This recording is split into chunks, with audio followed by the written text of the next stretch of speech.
You're listening to Good Morning Marlow on MarlowFM 97.5. Well, time for my next guest, and my next guest is Jemma Davis. Jemma, good morning. Good morning. How are you today? Yeah, I'm great, thank you. How are you? Yeah, fine. What's the weather like where you are? Half sunny, half cloudy. So we're in Sippenham, and we tend to be like that quite a lot. The park where we train tends to always have almost half overcast, half sunny. So we get the best of everything, I suppose. Well, Sippenham's not too far from where we are, so you won't be surprised to learn that we're having the same weather here in Marlow that you're having. So tell me a little bit about yourself before we go into the subject you're here to talk about. I know that you're very, very much into fitness. That's true, isn't it? Yes, yeah. So for most of my kind of middle childhood into my early adulthood, I was training in martial arts, and I became a martial arts instructor. So I did that for a few years, and whilst doing that, I was studying molecular biology at university. It became apparent to me during that time that my passion was in helping people to prevent illness rather than working in the labs trying to cure illnesses, so to speak. So once I finished that, I continued working for my martial arts school and set up a fitness program for them, but then kind of wanted to go on my own. So my PT qualifications, and set up my own business called 360 Vision. And how long ago was that? So we launched 360 Vision only 18 months ago. Right.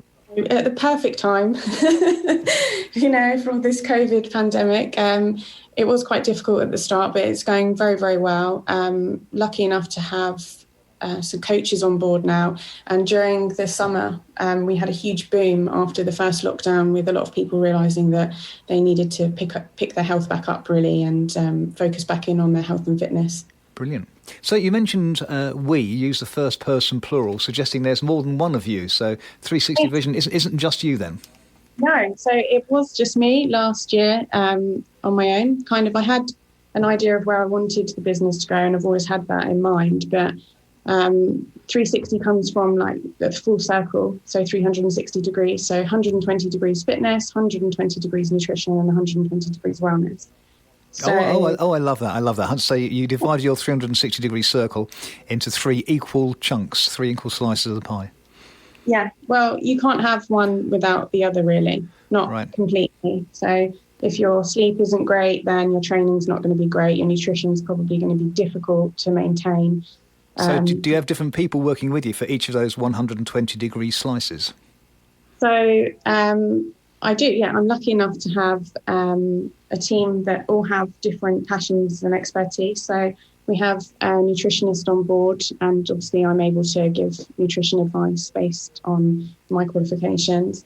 And I have a psychologist on board. She helps with the wellness and gives advice to us on the literature we put out for that.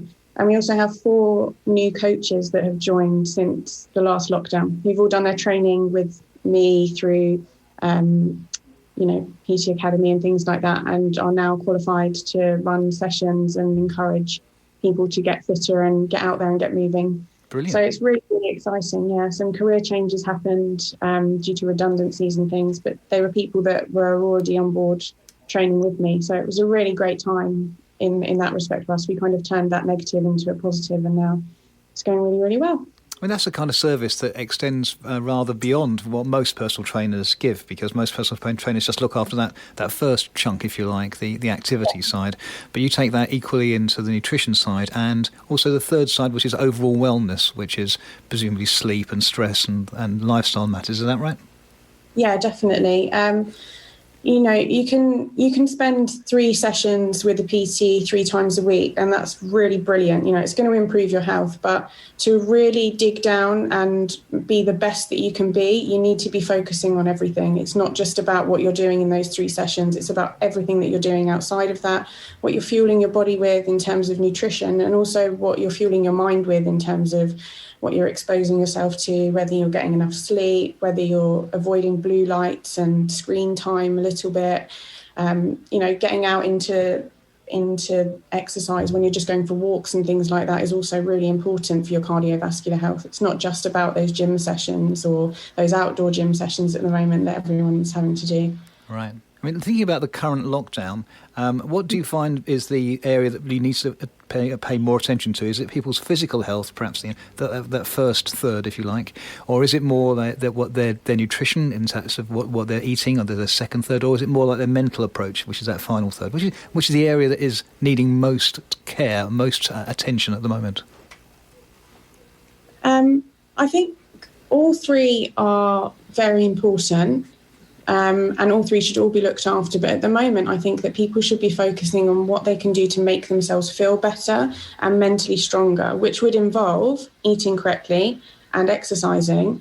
But if you worked on it, it's almost kind of backwards. Work on it from the outcome that you want rather than what steps you're going to get there. Then people would come out of this lockdown feeling a lot better than last time. Because we're going into the winter, it's dark. This Christmas may be very different for everyone.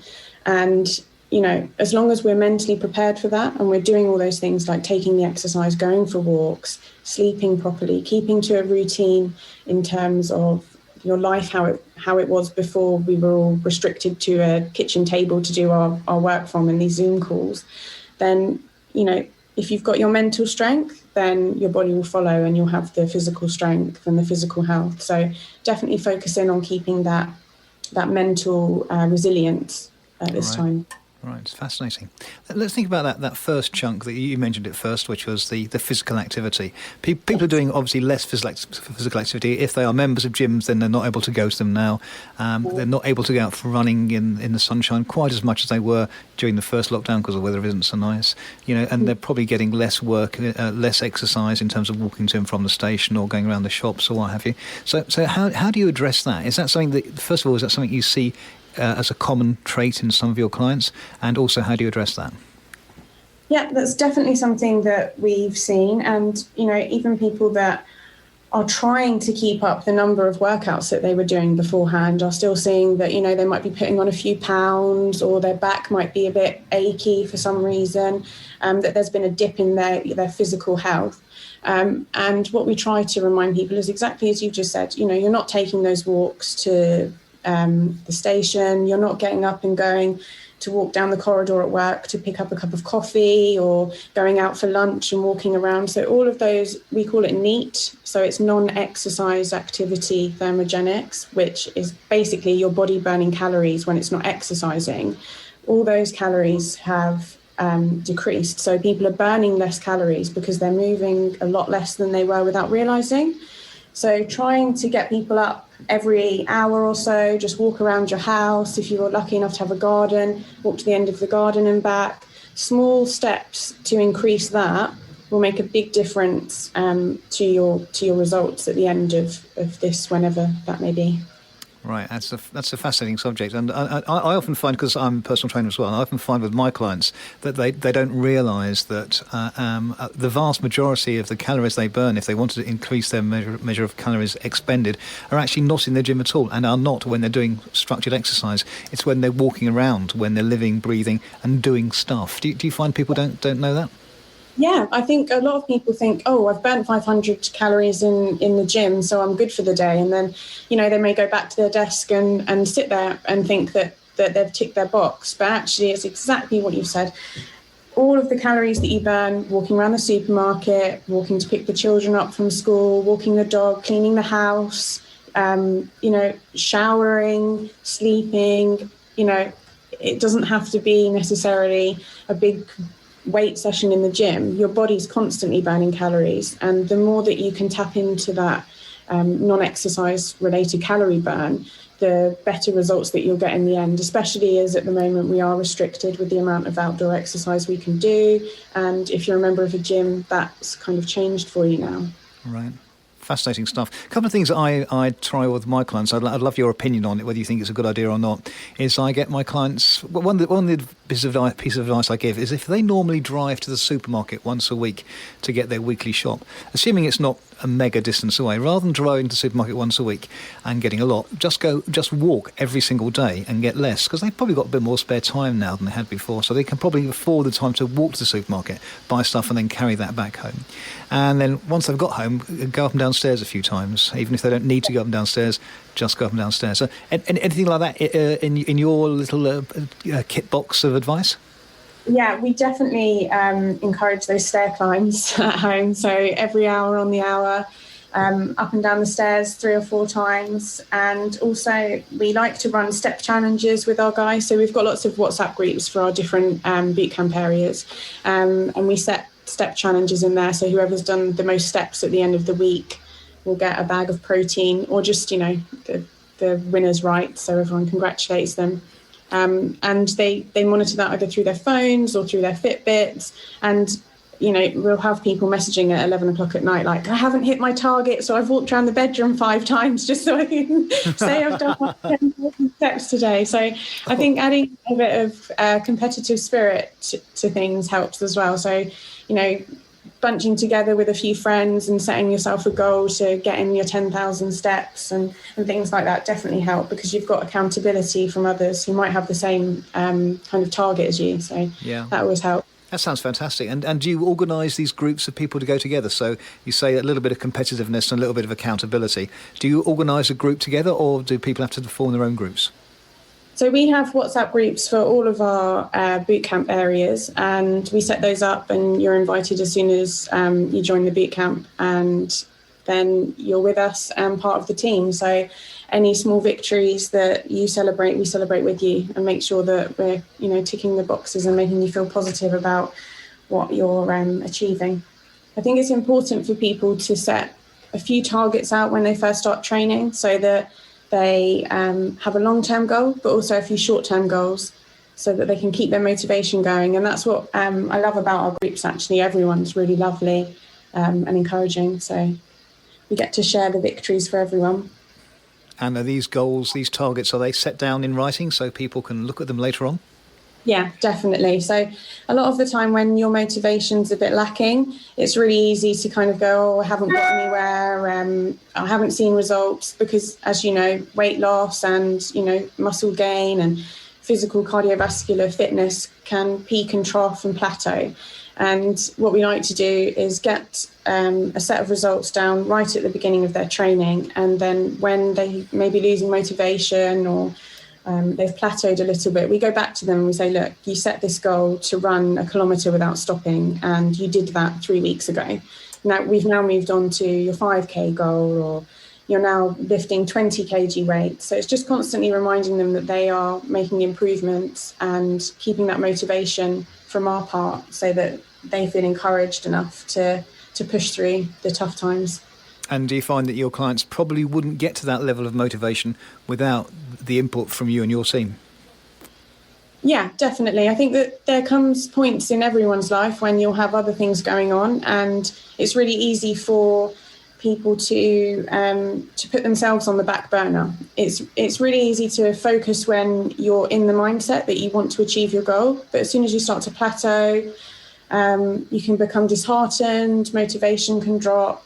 If you have other things going on in your life, then your fitness will always be, less important, because family and work and things come first. So that's what we're here for, is to help and encourage and support as much as possible, so that you don't have to feel motivated all the time, because we're there and we've got your back. Jemma, we've been talking about fitness in the lockdown and how to get how people should be doing stuff at home. Have you noticed there's a difference in people's mindset through this second lockdown compared to the first lockdown? And if so, what do you think has caused that? Yeah, I definitely have noticed a change in mindset, and I think that it's seasonal, really. During the last lockdown, everyone was able to get out for a bit longer during the daytime. The weather was better, less wet, less cold.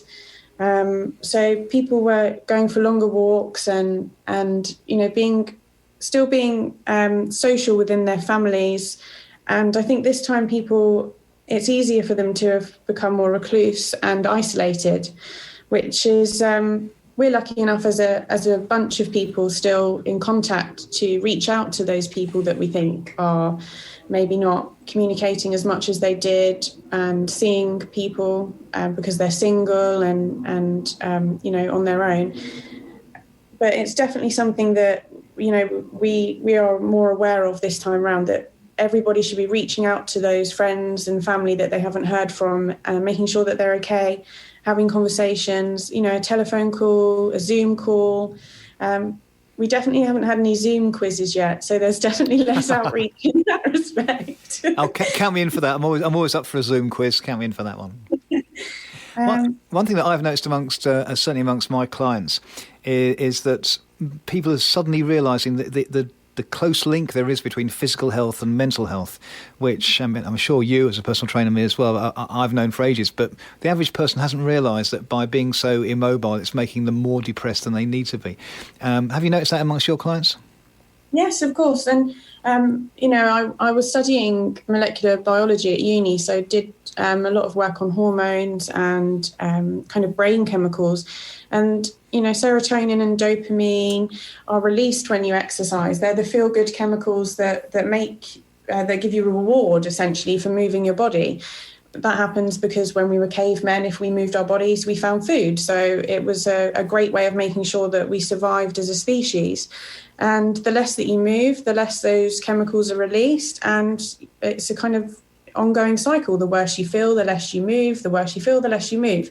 So just breaking that chain and going for even just a 10-minute walk has a massive increase on those brain chemicals and can really boost your mood. So, reach out to somebody, send a message, keep your 2 meters apart and get out and move a little bit. Yeah, I'm a big fan of keeping close to people online and by phone, but not physically. I actually hate the term social distancing. I wish they'd never invented it. You should be socially close to people, but you should be physically distant. So it shouldn't be called social distancing. It should be called physical distancing, but you should be socially close to people. And I've had a one-man campaign for the past 6 months to try and change the. We're not doing social distancing. We should be physical distance, but be socially close. Sorry, I'll get the help of. I really love that. I'm going to share it all over my socials later. It's a really good point. It should definitely be that we are still socially close. We are a society. We are social creatures who need, we need compassion. We need connection to thrive. If you left a child in the woods to grow up, it would turn into like a feral animal. So. I'm digressing, but we need to be close. We need to reach out, and we need to be taking care of each other just that little bit more during this lockdown, because winter's hard for people who have mental health issues anyway. So it's just making it that little bit harder this year. So anyone that you think you can reach out and help, you should just go for it. Excellent. Here's an end to the term social distancing and the new term physical distancing, but be socially close for physically distant. Oh, gosh, we should get paid for these kind of lives, shouldn't we? Yes. So let's move on to the area of food and nutrition, because I know that's another area that you focus on. You have a whole 120-degree slice of your circle for that, haven't you? Yes, we do, 120 degrees nutrition. And we focus a lot on moving away from any kind of fad diets and any of the mainstream diet culture as much as possible, and just getting people eating lots of fresh fruit, vegetables, frozen fruit and vegetables, lean proteins, and whole grain and whole carbohydrates.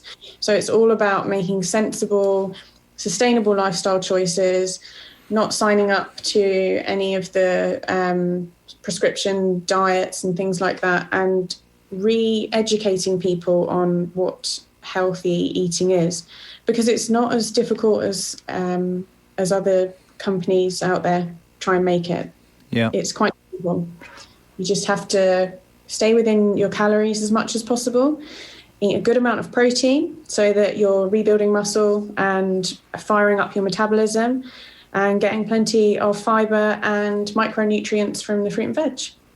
And what micronutrients are? What are micronutrients? Vitamins, minerals.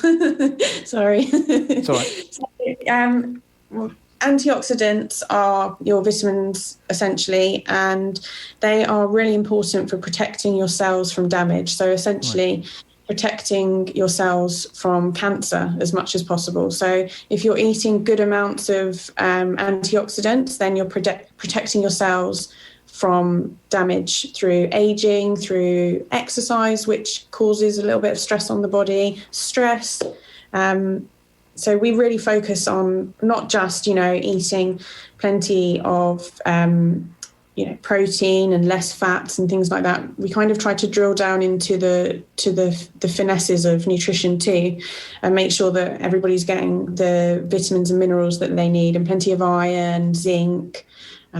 Especially at this time of year, everyone in our WhatsApp groups knows that they should be taking their vitamin D because there's not enough from the sunlight anymore. So, Right. Yeah, we try and keep it as concise, but as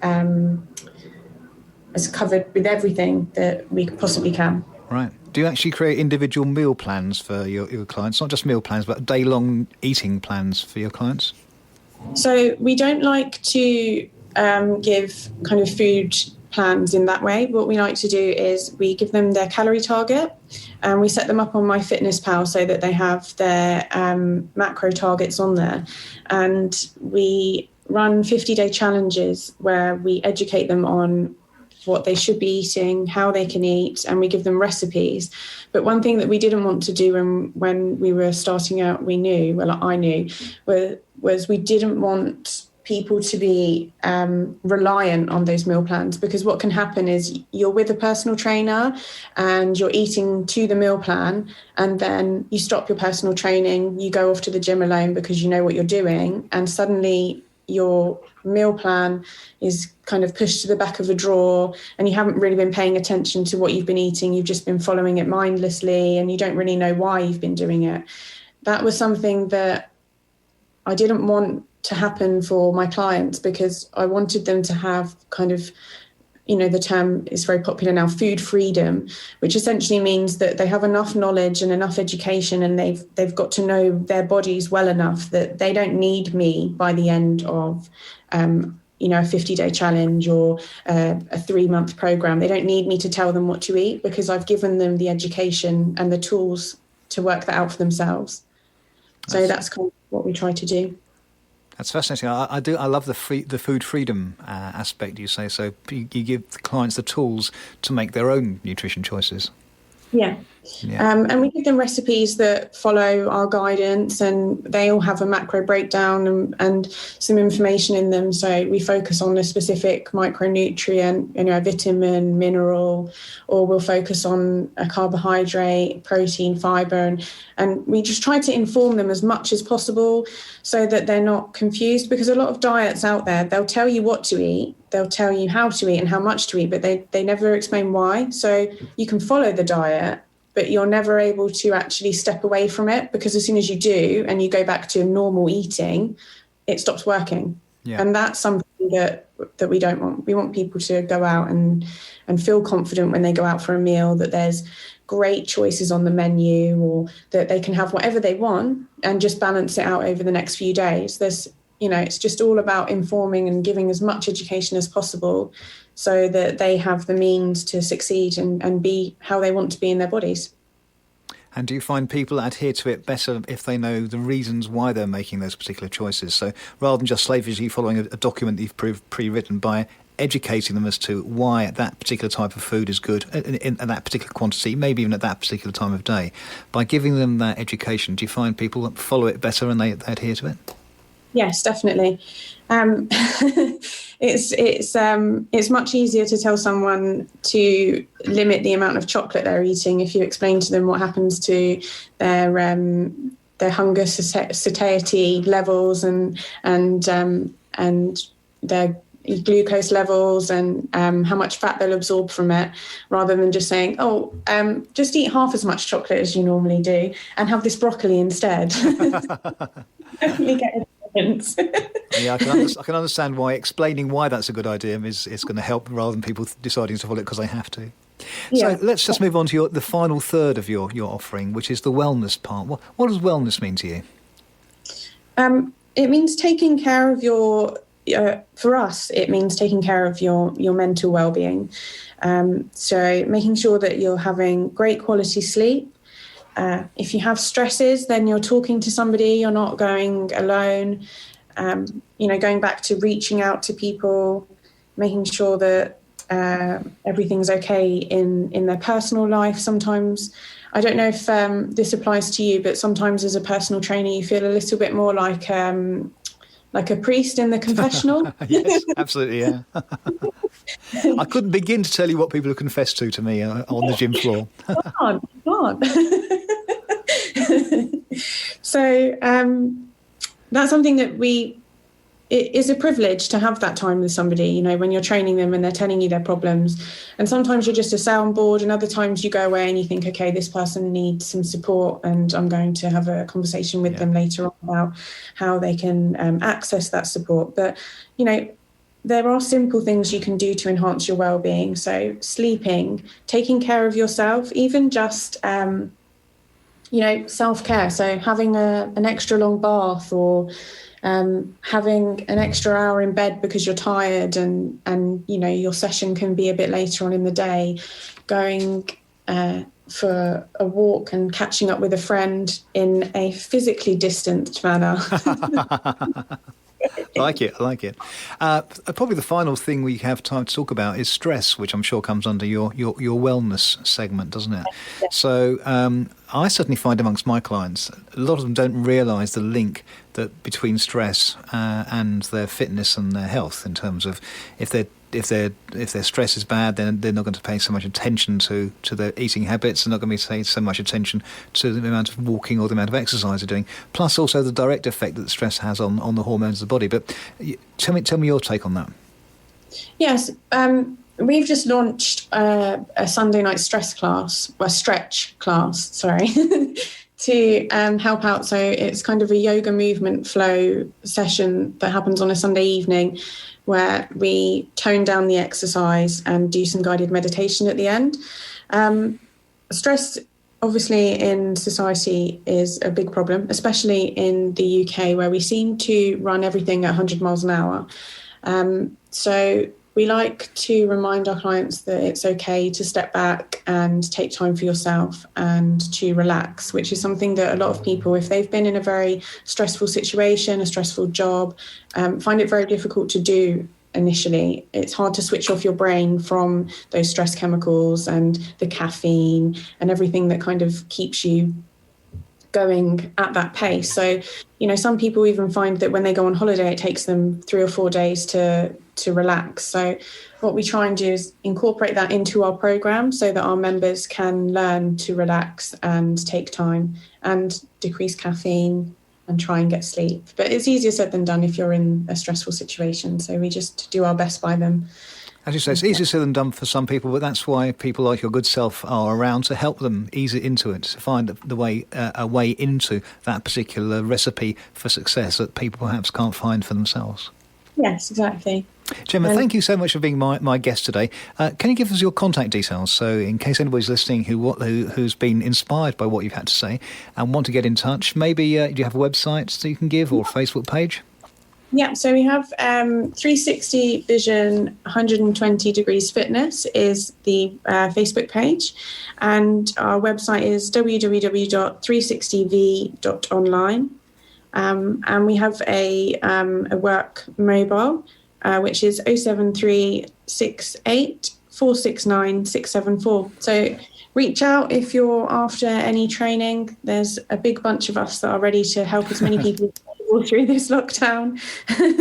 That's brilliant. And just do the website. I didn't get down in time, so you have to read that out again for me. It's www.360 and then lowercase v.online. That's great. Jemma, thank you so much for being my guest this morning. Thank you for having me. It was lovely talking with you.